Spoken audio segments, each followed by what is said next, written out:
Welcome. This is Curiosity Kenya, where we explore history's greatest mysteries with curiosity, evidence, and logic. Before we begin today's fascinating journey into one of the world's most sought-after treasures, take a moment to subscribe to our channel, like this video, and share it with friends who love history and mystery as much as you do. And don't forget to leave your thoughts in the comments, because your curiosity drives us to uncover more. Now, let's get started with today's episode.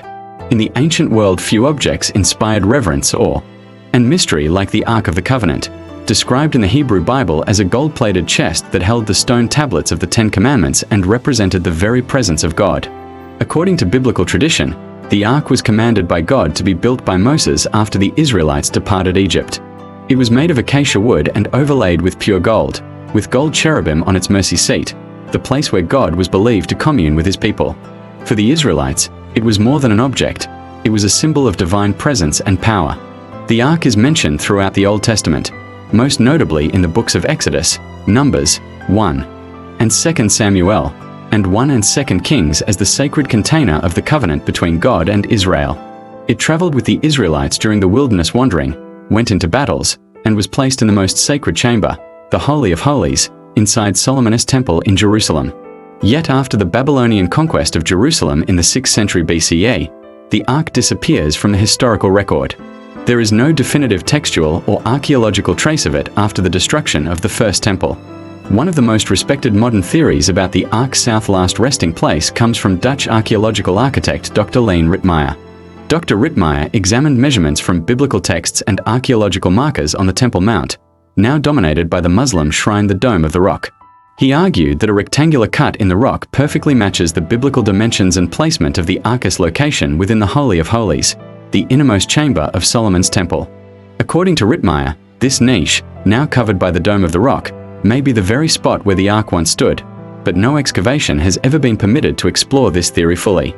Some traditions, including secretive rabbinic accounts, claim that the priests hid the Ark in a secret chamber under the Temple Mount before the Babylonian invasion to protect it from destruction. These accounts say this location is still known to certain authorities, and that attempts to uncover it have been stopped due to political and religious tensions. However, there is no verified archaeological evidence confirming these stories, and most historians treat them as unproven tradition. Perhaps the most famous tradition outside academic circles claims the Ark was taken to Ethiopia.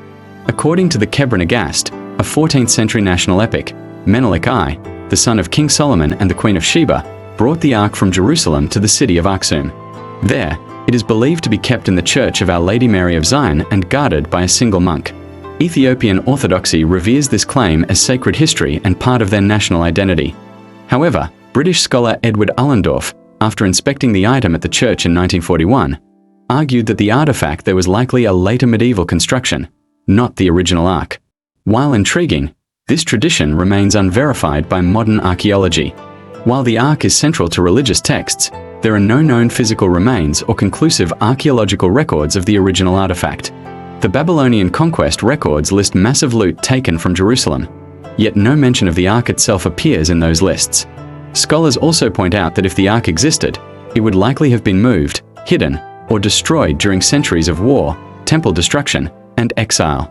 Historians generally agree that we do not have solid evidence of the Ark's current location. Some scholars believe that the Ark story may be a fusion of cultural memory and symbolic theology, rather than a literal record preserved through time. Others, like Ritmeyer, use archaeological correspondences to propose potential resting places. Either way, the absence of evidence does not prevent fascination, it fuels it.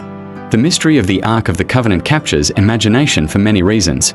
It is tied to profound religious traditions across Judaism, Christianity, and Islam.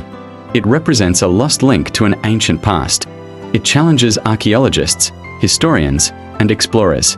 Until more evidence is found, if ever, the Ark remains one of history's greatest unsolved treasures. Thank you for watching today's episode of Curiosity Kenya. If this journey into ancient history fascinated you, make sure you like this video, comment your thoughts, and share it with someone who loves mysteries. Don't forget to subscribe so you never miss an episode in this series, and let us know which treasure you think might be found next. Stay tuned for episode 2, where we explore another legendary lost relic. This is Curiosity Kenya. Stay curious, stay vigilant,